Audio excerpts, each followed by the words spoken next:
ನಮಸ್ತೆ,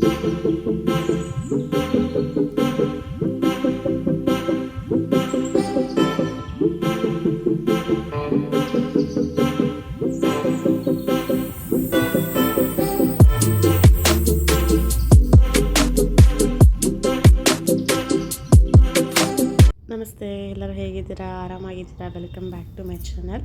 ಇವತ್ತು ನಾನು ಒಂದು ಕಟ್ ವರ್ಕ್ದ ಡಿಸೈನ್ ಉಂಟು, ಅದು ಹೇಗೆ ಮಾಡೋದು ಅಂತ ನಾನು ಇವತ್ತು ಹೇಳ್ತಾ ಇರೋದು.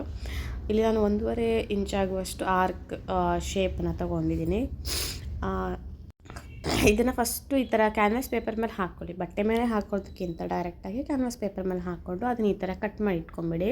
ಸೊ ಇದನ್ನು ನೀವು ಏನು ಒಂದು ಇಷ್ಟೇ ದೊಡ್ಡದು ಏನು ಕ್ಯಾನ್ವಾಸ್ ಕಟ್ ಮಾಡಿದ್ನಲ್ಲ ಅಷ್ಟೇ ದೊಡ್ಡದು ಲೈನಿಂಗಿಗೆ ಅಟ್ಯಾಚ್ ಮಾಡ್ಕೊಳ್ಳಿ. ಆಯಿತಾ? ಅಟ್ಯಾಚ್ ಮಾಡ್ಕೊಂಡು ಈ ಥರ ಮೇನ್ ಕ್ಲಾತ್ಗೆ, ರೆಡಿಯಾಗಿರುವಂಥ ಮೇನ್ ಕ್ಲಾತ್ಗೆ ಇಟ್ಟು, ಅಂದರೆ ಶೋಲ್ಡರ್ ಪಾಯಿಂಟ್ ಏನಿರುತ್ತಲ್ಲ ಅಲ್ಲಿ ಅದನ್ನು ಇಟ್ಟು ಈ ಥರ ಫುಲ್ಲು ಅದೇನು ಆರ್ಕ್ ಶೇಪಲ್ಲಿ ಇದೆಯಲ್ಲ ಅದೇ ಶೇಪಲ್ಲಿ ಕರೆಕ್ಟಾಗಿ ಕ್ಯಾನ್ವಾಸ್ ಏನು ಲೈನ್ ಇದೆಯಲ್ಲ ಹಾಗೇ ಸ್ಟಿಚ್ ಮಾಡ್ಕೊಂಡು ಬಂದು, ನಾನು ತೋರಿಸ್ತಾ ಇದ್ದೀನಿ ನೋಡಿ, ಹಾಗೆ ಸ್ಟಿಚ್ ಮಾಡ್ಕೊಂಡು ಬಂದುಬಿಡಿ.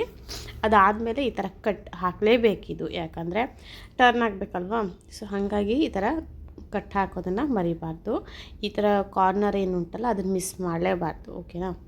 ಅದಾದಮೇಲೆ ಎಲ್ಲ ಆದಮೇಲೆ ಇದನ್ನು ಟರ್ನ್ ಹಾಕ್ಕೊಳ್ಳಿ.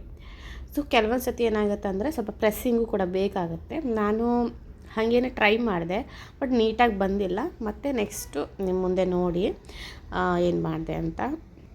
ಒಂಥರ ಏನು ಕಾಟನ್, ಇದು ಸ್ವಲ್ಪ ಕಾಟನ್ ಅಲ್ಲ, ಸ್ವಲ್ಪ ಹಾಗೆ ಎಷ್ಟೇ ಟೈಟ್ ಇಟ್ಕೊಂಡ್ರೂ ಅದು ಸ್ವಲ್ಪ ಉಬ್ದಂಗೆ ಆಗುತ್ತೆ. ಸೊ ಅದ್ರ ಬದಲು ಈ ಥರ ನೀವು ಸ್ಟಿಚಿಂಗ್ ಹಾಕಿದ್ರು ನೀಟಾಗಿ ಕೂಳ್ತಿರ್ಲಿಲ್ಲ. ಹಾಗಾಗಿ ನಾನೇನು ಮಾಡಿದೆ, ಈ ಥರ ಪ್ರೆಸ್ ಮಾಡಿಕೊಂಡೆ. ಸೊ ಒಳಗಡೆಯಿಂದ ಆ ಮೂಲೆ ಏನು ಉಂಟಲ್ಲ ಅದು ಆರ್ಕ್ ಶೇಪ್ ಏನು ಉಂಟಲ್ಲ ಅದು ಕರೆಕ್ಟಾಗಿ ಹೊರಗೆ ಬರಬೇಕಲ್ವ. ಸೊ ಅದು ನೀಟಾಗಿ ಕಾಣಬೇಕು ಅಂತಂದೆ. ಇವಾಗ ಈ ಥರ ಐರನ್ ಮಾಡಿಕೊಂಡ್ರೂ ನೀಟಾಗಿ ಕಾಣುತ್ತೆ. ಇಲ್ಲಾಂದರೆ ನೀಟಾಗಿ ಕಾಟನ್ ಬಟ್ಟೆ ಚೆನ್ನಾಗಿತ್ತು ಅಂದರೆ ಅದು ಕೂಡ ಅಷ್ಟೇ ಫಿನಿಶ್ ಆಗಿ, ಈ ಕಾಟನ್ ಅಥವಾ ಸಿಲ್ಕ್ ಅಂತಂದ್ರೂ. ಸೊ ಅದಾದಮೇಲೆ ಅಷ್ಟು ಫೈನಲಿ ಇಷ್ಟಲ್ಲ ಆದಮೇಲೆ ನೋಡಿ ಹೆಂಗೆ ಕಾಣಿಸ್ತಿದೆ ಅಂತ ನಿಮಗೆ. ಸೊ ನಾನು ಶೋಲ್ಡ್ರಲ್ಲಿ ಅಟ್ಯಾಚ್ ಮಾಡಿದೆ. ಸೊ ಬ್ಯಾಕು ಫ್ರಂಟ್ ಇದೇ ಮೆಥಡಲ್ಲಿ ಫಿನಿಶ್ ಮಾಡ್ಕೊಂಡು ಆದಮೇಲೆ ಶೋಲ್ಡ್ರ್ ಅಟ್ಯಾಚ್ ಮಾಡ್ಕೊಂಡು ನೆಕ್ಸ್ಟು ಇದು ಫುಲ್ ಸ್ಲೀವ್ ಅಟ್ಯಾಚ್ ಮಾಡ್ಕೊತಾ ಇರೋದು. ಫಸ್ಟು ಮಿಡ್ಲಿಂದನೇ ಸ್ಟಾರ್ಟ್ ಮಾಡಿ, ಆವಾಗ ಆಚೆ ಈಚೆ ಏನಾದರೂ ಎಕ್ಸ್ಟ್ರಾ ಉಳಿದಿದ್ರೂ ಕಟ್ ಮಾಡೋಕ್ಕೆ ಈಸಿ ಆಗುತ್ತೆ. ಇನ್ ಕೇಸ್ ಏನಾದರೂ ಇಲ್ಲ ಕರೆಕ್ಟಾಗಿ ನೀವು ಎಕ್ಸಾಕ್ಟ್ ಕಟ್ ಮಾಡ್ಕೊಂಡಿದ್ದೀರಾ ಅಂದರೆ ನಾರ್ಮಲ್ ಸ್ಟಾರ್ಟಿಂಗಿಂದನೇ ಅದನ್ನು ಅಟ್ಯಾಚ್ ಮಾಡ್ಬೋದು. ನಾನೇ ಯೂಶ್ವಲಿ ಮಿಡ್ಲಿಂದನೇ ಮಾಡಿಬಿಡ್ತೀನಿ, ಕರೆಕ್ಟಾಗುತ್ತೆ ಅಂತ ಹೇಳ್ಕೊಂಡು ಆಚೆ ಈಚೆ. ಸೊ ನೆಕ್ಸ್ಟ್ ಇಷ್ಟೆಲ್ಲ ಆದಮೇಲೆ ಇವಾಗ ಮೆಷರ್ಮೆಂಟ್ ಒಂದ್ಸತಿ ಆರ್ಮೋಲ್ ಚೆಕ್ ಮಾಡಿಕೊಂಡ್ರೆ ಬೆಟರ್, ಅಂದರೆ ಕರೆಕ್ಟಾಗಿ ಬಂತ ಸ್ಲೀವಲ್ಲಿ ಅಟ್ಯಾಚ್ ಆದಮೇಲೆ ಅಂತ ಹೇಳಿ ಅಷ್ಟೇ. ಅದಾದಮೇಲೆ ಇನ್ನು ಸೈಡ್ ಸ್ಟಿಚ್ ಮಾಡೋದು, ಲೆಫ್ಟ್ ರೈಟ್ ಎರಡೂ ಕಡೆನೂ ಒಂದು ಸತಿ ಸೈಡು ಸ್ಟಿಚ್ ಮಾಡ್ಕೊಂಬಿಡಿ.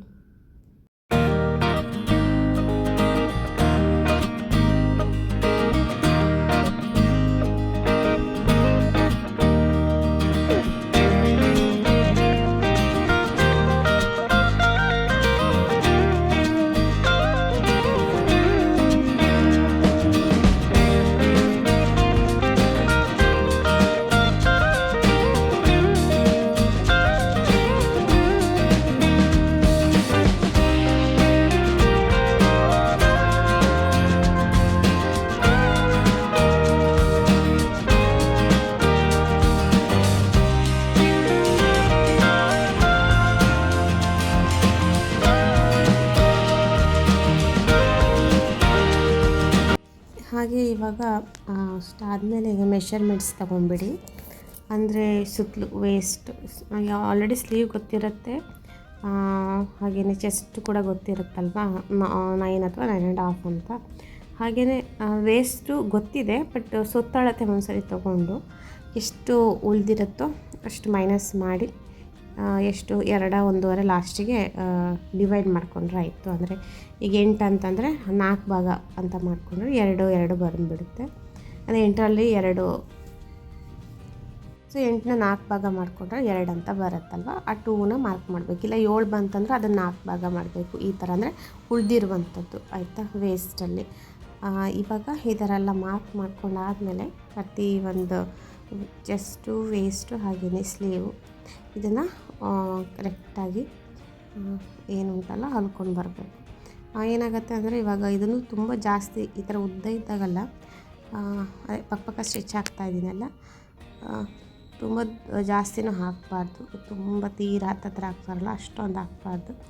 ಏನಾಗುತ್ತೆ ಅಂದರೆ ಎಳ್ದಂಗೆ ಆಗುತ್ತೆ. ಇನ್ ಕೇಸ್ ಆ ಥರ ಹಾಕಿದ್ರೂ ಕಟ್ ಹಾಕ್ತಾರೆ ನೋಡಿ ಸೈಡಲ್ಲೆಲ್ಲ, ಆ ಥರ ಹಾಕ್ಕೊಂಡ್ರೂ ನಿಮಗೆ ಸ್ವಲ್ಪ ಮೂಮೆಂಟ್ ಮಾಡಬೇಕಾದ್ರೆ ಎಳ್ದಂಗೆ ಆಗೋಲ್ಲ, ಈಸಿ ಆಗುತ್ತೆ.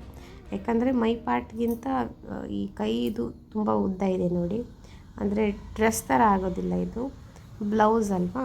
ಸೊ ಏನು ನಮ್ಮ ಮೈಗಿಂತ ಕೈ ಉದ್ದ ಇರೋದ್ರಿಂದ ಸ್ವಲ್ಪ ಎಳ್ದಂಗೆ ಆಗೋ ಚಾನ್ಸಸ್ ಇದ್ದರೆ ನೀವು ಆ ಥರ ಕಟ್ ಹಾಕ್ಕೊಂಡ್ರೆ ಕರೆಕ್ಟ್ ಆಗುತ್ತೆ. ಇವಾಗ ಎಕ್ಸ್ಟ್ರಾ ಎಲ್ಲನೂ ಕಟ್ ಮಾಡ್ಕೊಳ್ತಾ ಇರೋದು ನಾನು. ಸೊ ಅದಾದಮೇಲೆ ಎಲ್ಲ ಆಯಿತು, ಇದೆಲ್ಲ ಫಿನಿಶಿಂಗ್ ಆಯಿತು. ನೆಕ್ಸ್ಟು ಶೋಲ್ಡರ್ ಬಟನ್ ಅಥವಾ ಪ್ರೆಸ್ ಬಟನ್ ಅಂತ ಹೇಳ್ತೀವಲ್ಲ, ಸೊ ಅದನ್ನೊಂದು ಮಾಡೋದಿತ್ತು. ಹಾಗೆ ಮಾಡ್ತಾ ಇರ್ತೀವಿ. ಯಾರಿಗಾರು ಗೊತ್ತಿಲ್ಲ ಅಂದರೆ ನೋಡ್ಕೋಬೋದು. ಜಸ್ಟ್ ಒಂದು ಇಂಚು 1.5 ಇಂಚಷ್ಟು ಪಟ್ಟಿ ಆ ಥರ ಕಟ್ ಮಾಡಿಕೊಂಡು ಇಷ್ಟು ದೊಡ್ಡ ಲೆಂತ್ ಬೇಕಾಗುತ್ತೆ ನೋಡಿ. ನಾನು ಕಟ್ ಮಾಡಿದೆ ಒಂದು 2 ಇಂಚ್ ಆಗುವಷ್ಟು ಲೆಂತಲ್ಲಿ ಫೋಲ್ಡ್ ಮಾಡ್ಕೋಬೇಕು. ಒಳಗಡೆ ಎರಡೂ ಫೋಲ್ಡ್ ಮಾಡ್ಕೊಂಡ್ಬಿಟ್ಟು ನೆಕ್ಸ್ಟು ಅದನ್ನು ಶೋಲ್ಡರ್ಗೆ ಲೆಫ್ಟ್ ಟು ರೈಟ್ ಎರಡಕ್ಕೂ ಅಟ್ಯಾಚ್ ಮಾಡಿಕೊಂಡ್ರೆ ಆಯಿತು. ಸೊ ಶೋಲ್ಡರ್ ಪಟ್ಟಿನೂ ರೆಡಿ ಆಗುತ್ತೆ. ಸೊ ನೋಡಿ ಈ ಥರ ಒಂದು ಸೈಡು ಅಂದರೆ ಸ್ಲೀವ್ ಅಟ್ಯಾಚ್ ಮಾಡ್ತಿರಲ್ಲ ಆ ಸೈಡನ್ನು ಅಟ್ಯಾಚ್ ಮಾಡ್ಕೋಬೇಕು. ಏನಾದರೂ ಆಲ್ರೆಡಿ ನಾನು ತೋರಿಸಿದ್ದೀನಿ ಏನೋ ಗೊತ್ತಿಲ್ಲ, ಆದರೆ ನಿಮಗೇನಾದರೂ ಕರೆಕ್ಟಾಗಿ ತೋರಿಸ್ಬೇಕಂದ್ರೆ ಹೇಳಿ, ಕಮೆಂಟ್ ಮಾಡಿ. ಸೊ ಅದು ಕೂಡ ನಾನು ತೋರಿಸ್ತೀನಿ. ಇದು ಎಷ್ಟು ಅರ್ಥ ಆಗಿದೆ, ಇನ್ ಕೇಸ್ ಅರ್ಥ ಆಗಲಿಲ್ವಾ ಇನ್ನೊಂದು ಸತಿ ಕ್ಲಿಯರಾಗಿ ತೋರಿಸ್ಬೇಕು ಅಂದರೂ ಕೂಡ ನನಗೆ ಕಮೆಂಟ್ ಮಾಡಿ ತಿಳಿಸಿ. ನೋಡಿ ಎಷ್ಟು ಚೆನ್ನಾಗಿ ನೀಟಾಗಿ ಬಂದಿದಲ್ವಾ, ಎಲ್ಲ ಕಾಣಿಸ್ತಾ ಇದೆ ನೋಡಿ. ವಿತ್ ನಾನು ಈ ಥರ ಪೋಟ್ಲಿ ಬಟನ್ಸ್ ಕೂಡ ಮಿಡ್ಲಲ್ಲಿ ಹಾಕಿ ಹೇಳಿದರು ಕಸ್ಟಮರ್ ಕೂಡ. ಸಾರಿ ಯೆಲ್ಲೋ ಕಲರ್ ಕೈ ಉಂಟಲ್ಲ ಅದು ಕಲರ್ ಸಾರಿ, ಸೊ ಅದದ್ದೇ ತಗೊಂಡು ಈ ಥರ ಬಟನ್ಸ್ ಕೂಡ ರೆಡಿ ಮಾಡಿ ಹಾಕಿದ್ದುಂಟು. ಫೈನಲಿ ಬ್ಲೌಸ್ ಕೂಡ ರೆಡಿ ಆಯಿತು ನೋಡಿ. ಹುಕ್ಸು, ಕಾಜು ಹಾಕಿ ಮತ್ತು ಪ್ರೆಸ್ ಬಟನ್ ಇವಿಷ್ಟು ಹಾಕ್ಬಿಟ್ರೆ ಬ್ಲೌಸ್ ಕಂಪ್ಲೀಟು. ಹಾಗೆ ಬ್ಯಾಕ್ ಟ್ಯಾಗ್ ಕೂಡ ಮಾಡೋದಿದೆ, ಅದೊಂದು ಮಾಡಬೇಕು. ಅದೇನು ತೋರಿಸ್ಲಿಲ್ಲ ನಾನಿಲ್ಲಿ, ಬಟ್ ಅದನ್ನು ಕೂಡ ಮಾಡೋದಿದೆ. ಸೊ ಇಷ್ಟ ಆದರೆ ವಿಡಿಯೋ ಸಬ್ಸ್ಕ್ರೈಬ್ ಮಾಡಿ, ಲೈಕ್ ಮಾಡಿ, ಹಾಗೆ ಕಮೆಂಟ್ ಮಾಡೋದನ್ನು ಮರಿಬೇಡಿ. ನಿಮ್ಗೆ ಯಾವ ಥರ ಏನಾದರೂ ಬೇಕಾ ಅಂಥೇಳಿ, ಯಾವ ಥರ ಬ್ಲೌಸ್ ಅಂತ. Thank you so much for watching.